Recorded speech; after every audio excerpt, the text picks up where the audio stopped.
Coşkun abi, seninle her sohbetimizde bize yeni bir şey katıyorsun. O kattığın yerde bizi çoğaltıyor. Ama bu kez Habitat TV var. Bugüne kadar sen bu alanda çokça çalıştın. Daha önce bu konuda tecrübelerin var. Ama şimdi biraz artık YouTube bilgisi de var. Biraz artık sosyal medya bilgisi de var. Biraz yeni teknolojiler, yeni medyalar bilgisi de var. Bütün bunlarla Coşkun Aral yeniden karşımızda Habitat TV ile. Neler olacak abi? Yekta, biliyorsun her gün bir şey öğreniyoruz ama her gün. Örneğin pandemi döneminde arşivimin ne kadar değerli olduğunu fark ettim. Ya yeni bir kanal kursak mı dedim. Yeni fikir neydi? YouTube. Seyreltilmiş ama anlaşılır doğru bilgiyle sunulan her şey değerlidir. Ben dünyayı Doğan kardeşle tanıdım Yekta. Benim de hayatımda ilk yazılı basılı şeyim, ilk şiirim Doğan Kardeş'te yayımlandı. Benim de. Gerçekten mi? Tabii o kitapta benim de var. Hem yazım hem de. Bunu da ilk kez burada öğreniyoruz. İkimizin de ilk şiiri Doğan Kardeş'ten. Dünyaya açılan bir pencereydi bizim için. Şimdi bu pencereyi niye benim Hakkari'de, Çukurca'da yaşayan kardeşime açmayayım? Niye Kırklareli'nde, İnad'da yaşayan kardeşime açmayayım? Ya da niye Malmö'de yaşayan? Niye Malmö'dekine vermeyeyim?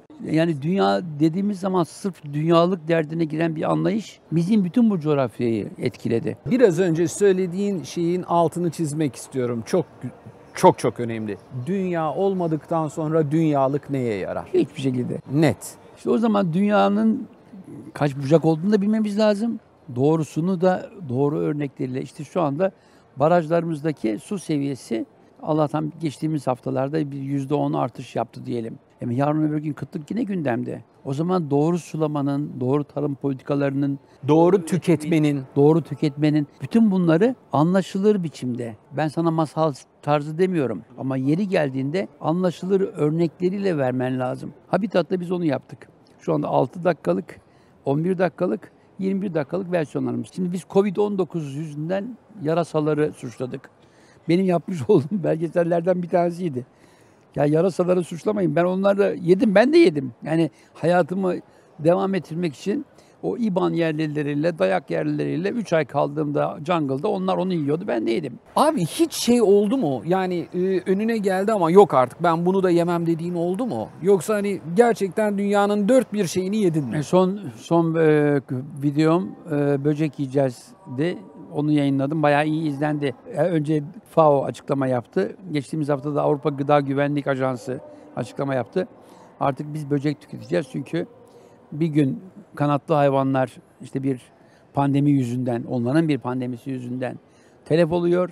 Bir gün işte deli dana gibi bir hastalık yüzünden kırmızı etler bitiyor. Kaynak olarak bugün dünyada 2 milyar insanın yediği 1900 tür solucan, böcek var. Bunları da yedim ben.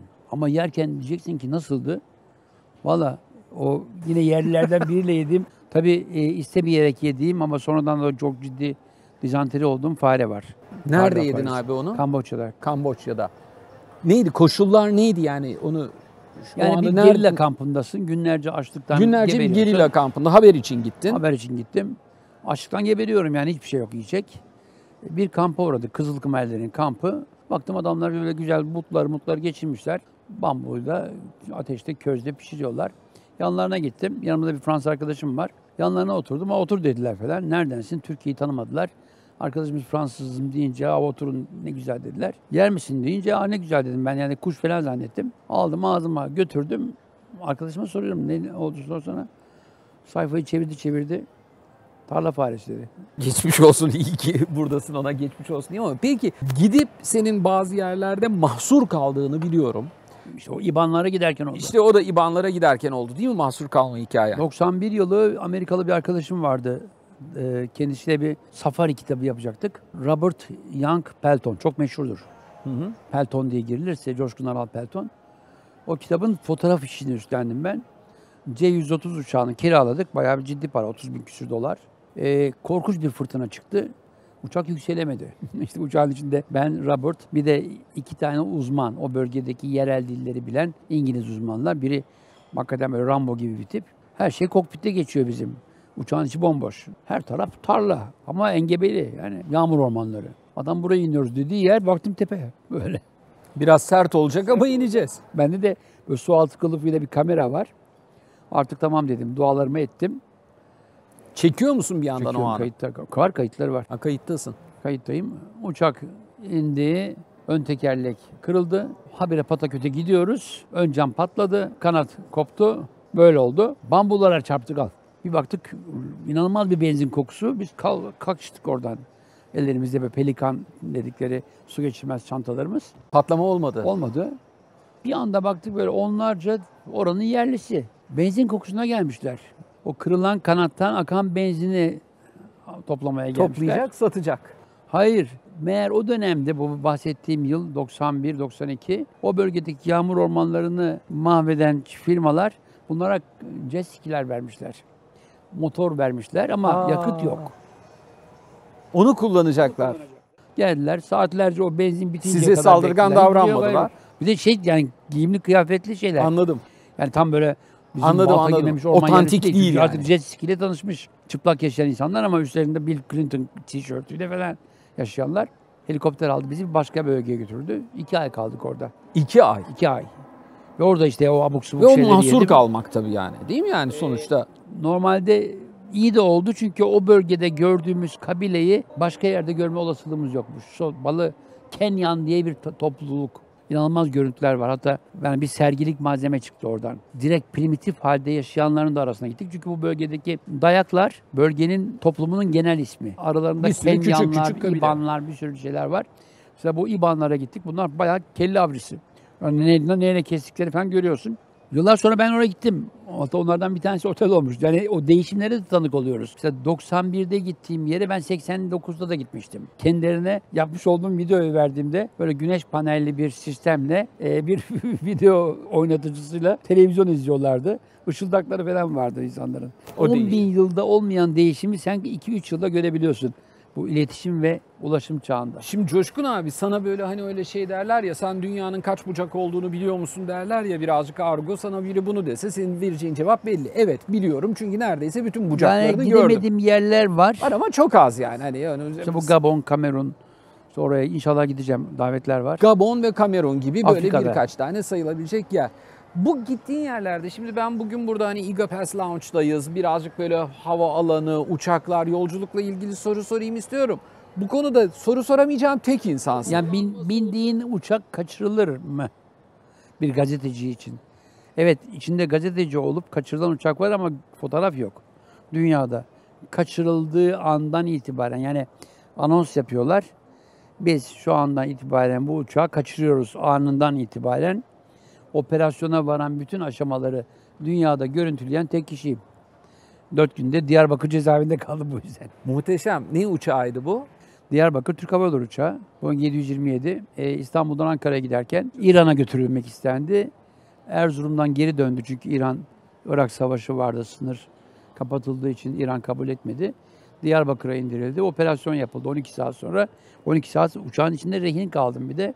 İlk tahliye edilen yolculardan bir tanesi teröristlerle çok iyi haşır neşir olduğumu söyledikleri için Diyarbakır'da birkaç gün cezaevinde ağırlandık. Sonra serbest bırakıldım. Dünya çapında ödüller kazandım. Çok acayip bir hikaye. Peki şimdi biz sıradan dünyalılar bir uçağı kaçırdığımızda ne oluyor? En fazla işte havaalanında bekliyoruz. Eğer bir lounge kullanma imkanımız varsa bu gayet konforlu bir şekilde çayımız kahvemizi bekliyoruz Bu ama... arada burası muhteşem, onu söyleyeyim. Evet evet. Ben daha önce Seni diğer iyi ağırlayabiliyor muyum Hem de burada? nasıl diğer lunchlara gittim ben ama buraya ilk kez geliyorum. Gerçekten pidesi müthiş.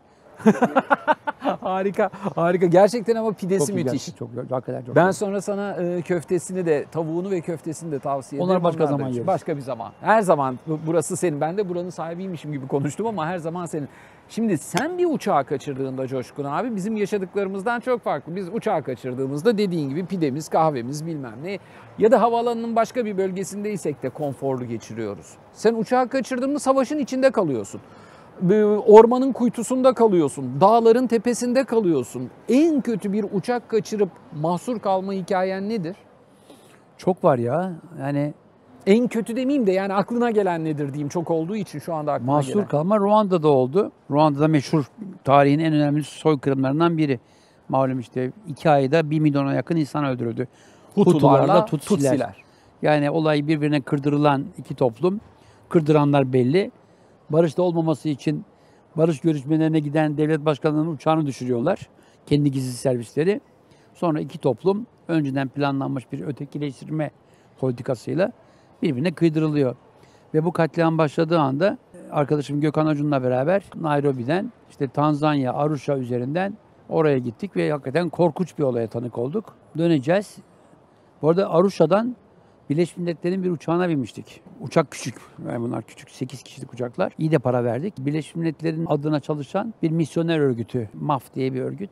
MAF. Ancak tam dönüş için o uçak geldiğinde o dağın tepesindeki pistte çok değerli bir arkadaşım var benim. Dünyanın en önemli savaş fotoğrafçılarından biri. James Natchway. Bir baktım James titriyor.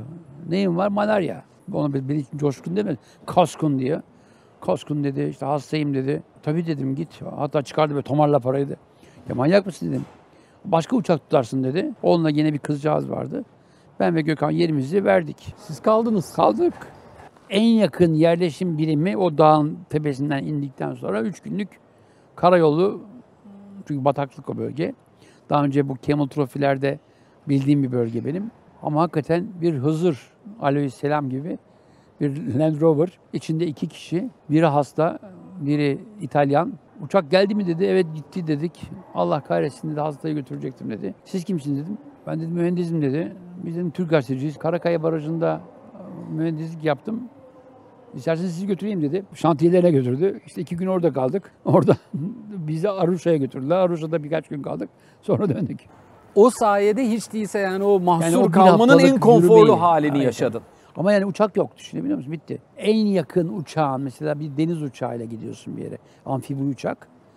Adam diyor ki 2 ay sonra geleceğim. En yakın uçak 2 ay sonra. 2 ay sonra.